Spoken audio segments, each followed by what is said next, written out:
नया सवेरा की शुरुआत करते हैं बेहद ही महत्वपूर्ण खबर के साथ। जी हां, भारत और अमेरिका के बीच ऐतिहासिक द्विपक्षीय व्यापार समझौते को अंतिम रूप देने की तैयारी जो है अब अपने अंतिम चरण में पहुंच चुकी है। यह कहा जा रहा है कि दोनों देशों के बीच लगभग 99% वार्ता पूरी हो चुकी है और अब केवल कुछ बाकी मुद्दों और तकनीकी विवरणों को ही सुलझाना बाकी है, जिसके लिए आज से बातचीत की शुरुआत हो रही है। वाणिज्य और उद्योग मंत्री पीयूष गोयल ने संकेत दिए कि अमेरिका में हुए कानूनी बदलावों के मद्देनजर भारत अमेरिका ट्रेड डील में कुछ संशोधन की उम्मीद भी है। हालांकि उन्होंने भरोसा जताया कि दोनों देशों के बीच ये जो फ्री ट्रेड एग्रीमेंट है उसके पहले चरण को जल्दी ही अंतिम रूप दे दिया जाएगा।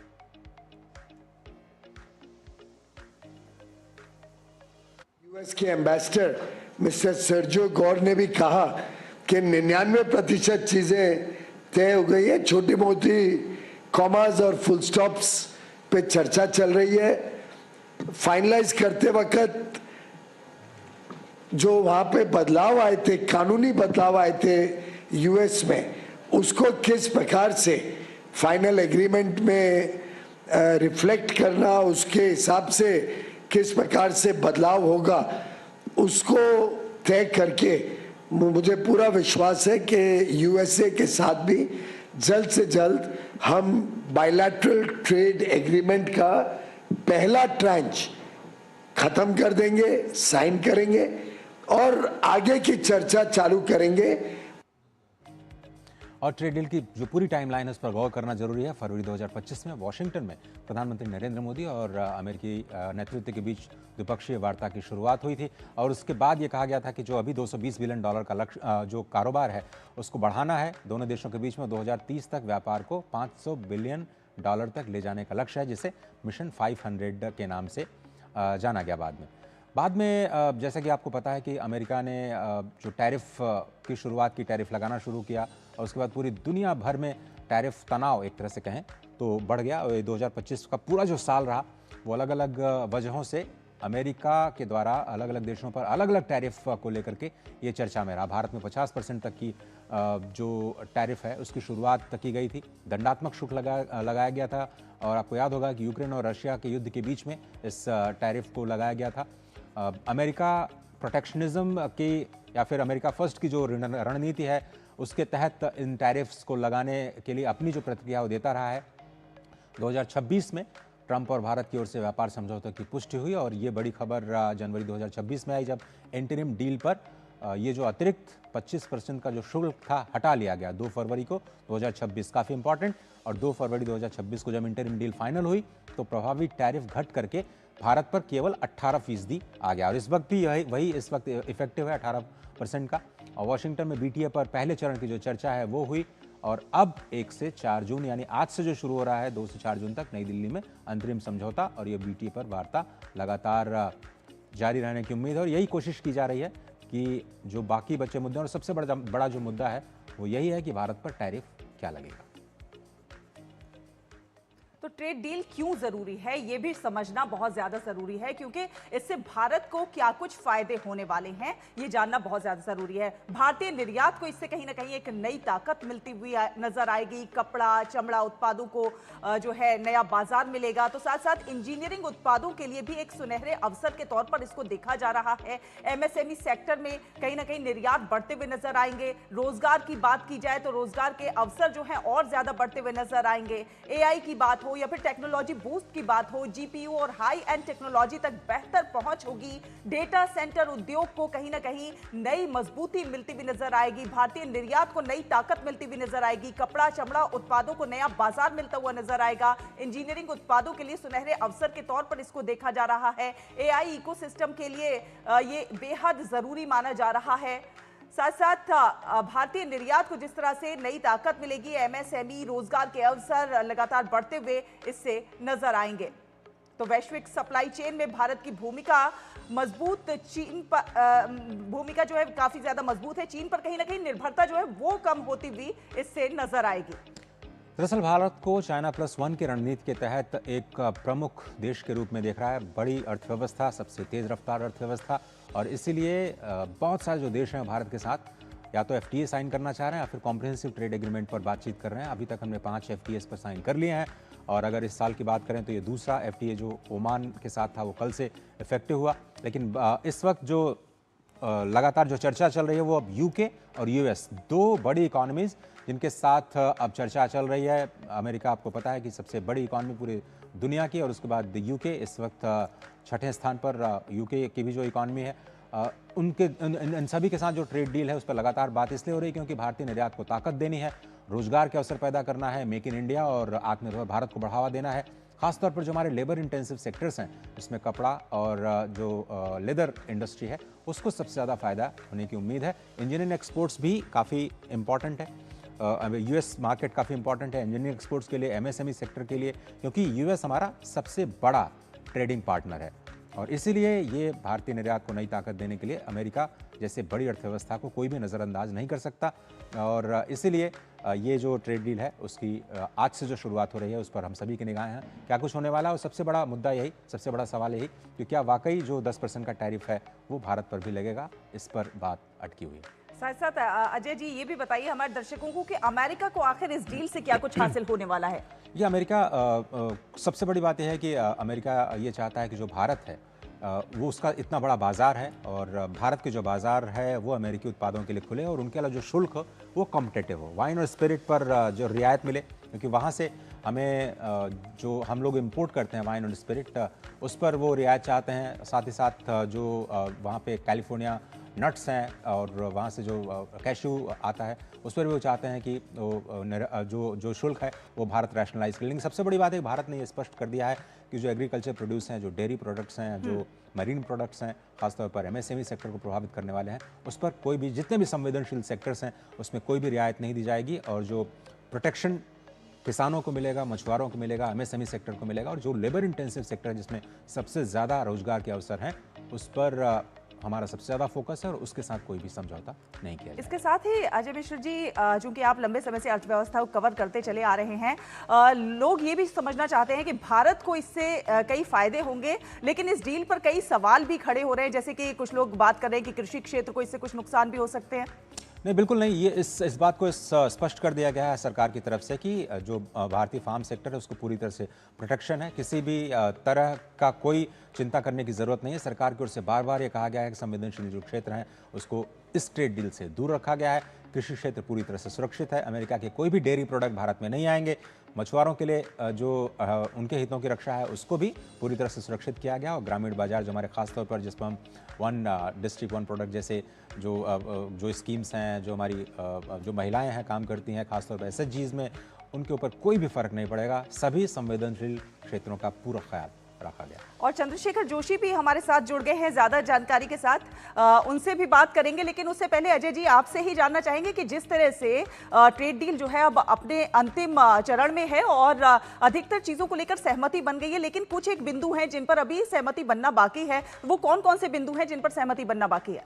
शैला, सबसे बड़ी बात तो यह है कि जो टैरिफ का मुद्दा है, क्योंकि अमेरिका कहीं पे 50, कहीं पे 30, कहीं पे 25 इस तरह के जो टैरिफ्स है वो लगा रहा था। भारत पर इंटरिम डील जो है वो 18% पर जाकर के फाइनल हुई, लेकिन उसके बाद जब अमेरिका में कानूनी बदलाव हुए तो ट्रंप प्रशासन ने 2026 में ही सभी इकोनॉमीज़ पे 10% का टैरिफ लगा दिया। तो उसके बाद सवाल ये उठने लगे कि भारत पर 18% का जो टैरिफ है वो क्यों लगाया गया है, 10% का क्यों नहीं लगाया गया। शायद बात वहीं पे होगी, लेकिन बेसलाइन जो टैरिफ है उसकी बात की जा रही है कि 10% का ही रहेगा। और कोशिश ये की जा रही है कि जो कुछ हमारे स्टील और एल्यूमिनियम को एक्सपोर्ट को लेकर के कुछ वहाँ पे सेंसिटिविटीज़ हैं, जो अलग से कानून है अमेरिका के, वो इसके आड़े आते हैं। हमारे कुछ निर्यातकों को उसमें नुकसान हो सकता है। तो ये कुछ फाइनल पॉइंट्स हैं जिन पर बातचीत होने की संभावना है। चंद्रशेखर जोशी हमारे साथ हैं।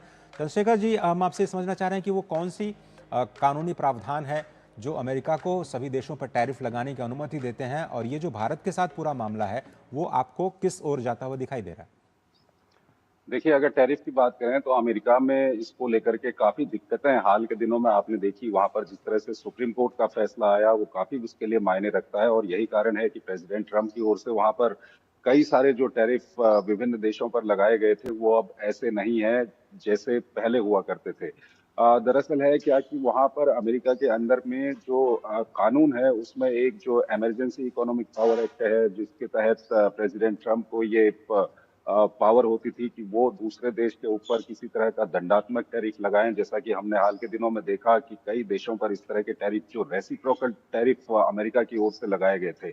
लेकिन अमेरिकी सुप्रीम कोर्ट ने ये कहा कि ये जो पावर है ये बहुत एक विशेष प्रावधानों के लिए ये पावर है, इस तरह से इसको अमेरिकी जो प्रेसिडेंट हैं वो इसका उपयोग नहीं कर सकते। तो उसके बाद हमने देखा कि ये जो टैरिफ विभिन्न देशों पर लगाए गए थे अमेरिका की ओर से, वो काफी कुछ उसका पूरा स्ट्रक्चर बदल गया।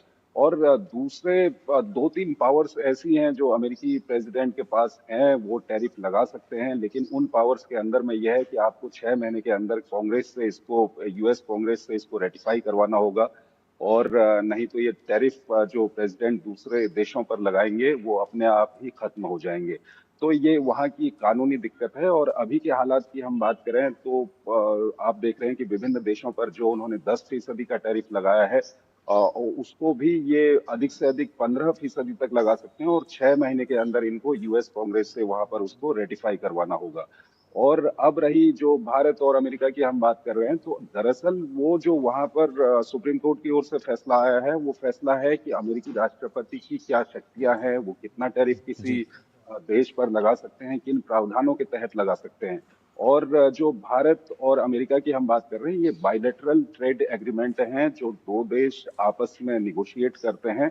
तो ये जो ट्रेड एग्रीमेंट है, इसको वहां पर कोर्ट की ओर से जो बायलैटरल ट्रेड एग्रीमेंट है इसको लेकर के कुछ नहीं कहा गया है। और अब ये 2 तारीख, 3 तारीख और 4 तारीख को जो अमेरिकी टीम भारत पहुंची है बातचीत के लिए, और दोनों देशों के प्रतिनिधि यहाँ पर बातचीत करेंगे। तो यहाँ पर ये पूरा जो लीगल स्ट्रक्चर है वहां पर अमेरिका में, जिस तरह से हाल के महीनों में, हाल के समय में हमने देखा कि अमेरिका में टैरिफ को लेकर के सुप्रीम कोर्ट ने वहां पर कई सारे फैसले दिए, और उसके अलावा जो प्रेसिडेंट ट्रम्प ने टैरिफ लगाया था उस पर कई तरह के चाबुक वहां पर चलाए। तो अब ये जो बातचीत होगी इसमें इसको जरूर कंसीडर किया जाएगा, क्योंकि जब ट्रेड होता है तो उसमें बहुत महत्वपूर्ण होता है कि कॉम्पिटिटिवनेस देखनी काफी महत्वपूर्ण होती है कि बाकी देशों के साथ किस तरह से ट्रेड चल रहा है। तो ये जो वहां पर स्ट्रक्चर में बदलाव आया है, ये जब यहाँ पर अब बातचीत तो ये होगी जो तो स्ट्रक्चर में बदलाव आया है जोशी, कहीं ना कहीं इसका असर ये जो ट्रेड एग्रीमेंट है भारत और अमेरिका के बीच, इसमें भी देखने को मिलेगा, रिफ्लेक्ट होगा? देखिए, ये निगोशिएशन हैं, दो देश आपस में बातचीत कर रहे हैं, मोल भाव कर रहे हैं, तो वहां पर ये जरूर ये बातचीत होगी, और इसका असर कितना आएगा ये देखना काफी महत्वपूर्ण यहाँ पर होगा। और दोनों देश इसको लेकर के बातचीत करेंगे, दोनों देशों के अपने अपने हित हैं और उन हितों को रख के बातचीत करेंगे। हालांकि जिस तरह से पीयूष गोयल की ओर से स्टेटमेंट आया है और सर्जियो गोर के स्टेटमेंट को कोट कर रहे हैं, तो बताया जा रहा है कि 99% ये तैयार हो चुका है इंटरिम एग्रीमेंट। इस पर, इसके पहले हिस्से पर बहुत जल्दी हस्ताक्षर हो सकते हैं, और उसके बाद एक broader comprehensive bilateral trade agreement पर बातचीत आगे जारी रखी जाएगी। तो ये एक छोटा सा प्रोसेस नहीं है कि इसको अभी वो फाइनल करके हस्ताक्षर कर देंगे और ये ट्रेड एग्रीमेंट हो जाएगा। ये एक इसका सिर्फ और सिर्फ हिस्सा है, पहला और चरण उसके है। बाद एक कॉम्प्रिहेंसिव बातचीत आगे होते रहेगी। जी चंद्रशेखर जी, आप कह रहे हैं कि फर्स्ट स्टेज है जिस पर अभी बात होनी है। एक थोड़ा सा हमारे साथ बने रहिए, एक बार हम फिर से अपने दर्शकों को सुनवाते हैं कि जो केंद्रीय मंत्री पीयूष गोयल, उन्होंने इस डील पर लेटेस्ट क्या कुछ कहा है। स्पष्ट तौर पर उसी बात का जिक्र जिसका आप भी जिक्र कर रहे हैं कि भाई 99% काम पूरा हो चुका है। एक बार फिर से सुनते हैं हमको। इसके एम्बेसडर मिस्टर सर्जियो गौर ने भी कहा कि 99% चीजें तय हो गई है, छोटी मोटी कॉमास और फुल स्टॉप्स पे चर्चा चल रही है। फाइनलाइज करते वक्त जो वहां पे बदलाव आए थे, कानूनी बदलाव आए थे यूएस में, उसको किस प्रकार से फाइनल एग्रीमेंट में रिफ्लेक्ट करना, उसके हिसाब से किस प्रकार से बदलाव होगा, उसको तय करके मुझे पूरा विश्वास है कि यूएसए के साथ भी जल्द से जल्द हम बायलैटरल ट्रेड एग्रीमेंट का पहला ट्रांच खत्म कर देंगे, साइन करेंगे और आगे की चर्चा चालू करेंगे। और इस पूरे मुद्दे पर चंद्रशेखर जोशी इस वक्त हमारे साथ जुड़े हुए हैं। चंद्रशेखर जी, एक बड़ा बयान इस बीच ये भी भारत की तरफ से आया है। पीयूष गोयल साहब ने ये कहा कि अमेरिका भारत के कॉम्पिटिटर्स जो हैं, जो प्रतिस्पर्धी देश हैं, उन पर जितना टैरिफ लगा रहा है, कंसीडर करे कि वो भारत पर भी उतना ही लगाएगा, और शायद ये सबसे बड़ा पॉइंट है जिस पर बातचीत होगी। तो अब आगे जाते हुए किस तरह से आप देखते हैं कि बात कॉमन ग्राउंड दोनों ही देश ढूंढ पाएंगे, जैसा कि आप कह रहे हैं पहले चरण पर जल्दी साइन हो जाएंगे? बिल्कुल अजय, आप जिस तरह से आप बिजनेस को काफी अच्छी तरह से समझते हैं, तो ऐसे में ये काफी महत्वपूर्ण बयान है, क्योंकि अगर ट्रेड करना है तो ये भी देखना होगा कि अमेरिका दूसरे देशों पर कितना टैरिफ लगा रहा है, अन्य देशों पर कितना टैरिफ लगा रहा है। और भारत एक बहुत बड़ा बाजार है। भारत की ओर हर कोई देश, आप देख रहे हैं कि भारत के बायलेटरल ट्रेड एग्रीमेंट हो रहे हैं, न्यूजीलैंड के साथ ट्रेड एग्रीमेंट, यूरोपियन यूनियन के साथ ट्रेड एग्रीमेंट, उसके अलावा कल से ही ओमान के साथ जो ट्रेड एग्रीमेंट है वो लागू हो गया है। तो भारत तो ये भी देखेगा कि किस तरह से पूरे बाजार में जो ट्रेड है और जो टैक्स लगाए जा रहे हैं वो किस तरह से लगाए जा रहे हैं। तो ये काफी महत्वपूर्ण बयान है, क्योंकि भारत बहुत बड़ा बाजार है और अमेरिका के दूसरे देशों के साथ जिस तरह से टैरिफ को लेकर के एग्रीमेंट हुए हैं, तो उसको भी कहीं ना कहीं यहाँ पर कंसिडर किया जाएगा। तो बिल्कुल जी बिल्कुल। अगर देखा जाए अजय जी के ये अगर कुछ संशोधन के बाद जब ये अग्रीमेंट फाइनल हो जाता है, क्या कुछ अगर मोटा मोटी हमारे दर्शकों को अगर आप समझाना चाहें कि बदलाव होता हुआ नजर आएगा भारत के लोगों के लिहाज से देखा जाए, तो क्या कुछ फायदे नजर आएंगे? नहीं शायद जिस तरह से चंद्रशेखर जी बता रहे हैं कि ये दोनों देशों के बीच में जो द्विपक्षीय संबंध है उसको मजबूत करने के लिए बहुत बड़ा समझौता है। बीटी हम कई सालों से लगातार हम चर्चा सुन रहे हैं, और जहाँ तक मैं देख पा रहा हूँ वियतनाम पर 10% जो कि टेक्सटाइल में कम्पीट करते हैं हमसे, बांग्लादेश अगेन टेक्सटाइल में बड़ा कम्पीटर है, उस पर भी 10% का जो टैरिफ है। थाईलैंड जो हमारे बगल में देश है, खासतौर पर एमएसएमई और टेक्सटाइल के लिए जो यूएस को एक्सपोर्ट करता है, इंडोनेशिया, पाकिस्तान, पूरा का पूरा यूरोपीय संघ, उन सभी पे 10% की जो टैरिफ लाइन लगाई गई यूएस की तरफ से। भारत भी यही चाहता है कमोबेश कि हम पर भी वही टैरिफ लगाया जाए, जिससे कि हम कॉम्पिटिटिव हो पाएँ अमेरिका के बाजार में। अमेरिका सबसे ज़्यादा सबसे बड़ा कंज्यूमर देश है पूरी दुनिया का, उसके कंजम्पशन पे बहुत सारी इकॉनमीज़ हैं वो ड्राइव करती हैं, बड़ी इकॉनमीज़ है, बड़ी इकॉनमी है, उसको नज़रअंदाज हम बिल्कुल नहीं कर सकते। और सबसे बड़ी बात है चंद्रशेखर जी, शायद आपको याद होगा हाल ही में हमने क्रिटिकल मिनरल्स को लेकर के जो यूएस के साथ समझौता किया है वो बहुत इंपॉर्टेंट है। और संजीव गौर ने भी कहा कि भारत और अमेरिका क्रिटिकल मिनरल और जो इमर्जिंग टेक्नोलॉजीज हैं उनके क्षेत्र में एक साथ मिलकर के काम करें तो पूरी दुनिया को भी एक नई दिशा दे सकते हैं। तो ऐसे में ऐसा लग रहा है बयानों से कि भारत और अमेरिका और भी ज़्यादा करीब आना चाहते हैं और दुनिया को संदेश देना चाहते हैं कि ये दोनों बड़ी अर्थव्यवस्थाएं एक साथ मिलकर के जो वैश्विक संतुलन है उसको बनाने के लिए काम करने के लिए तैयार हैं।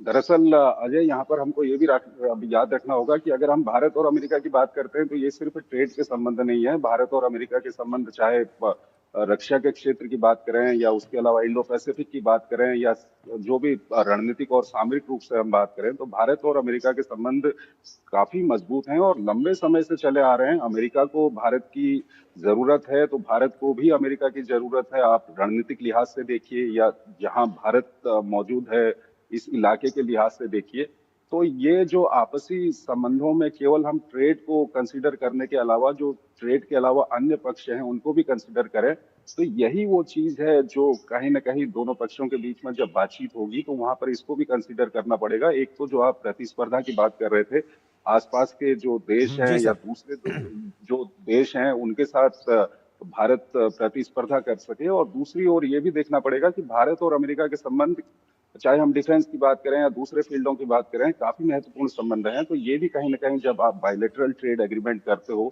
या उसका इंटरिम पार्ट जो फाइनल किया जाएगा, तो ये भी वहां पर कंसिडर किया जाएगा।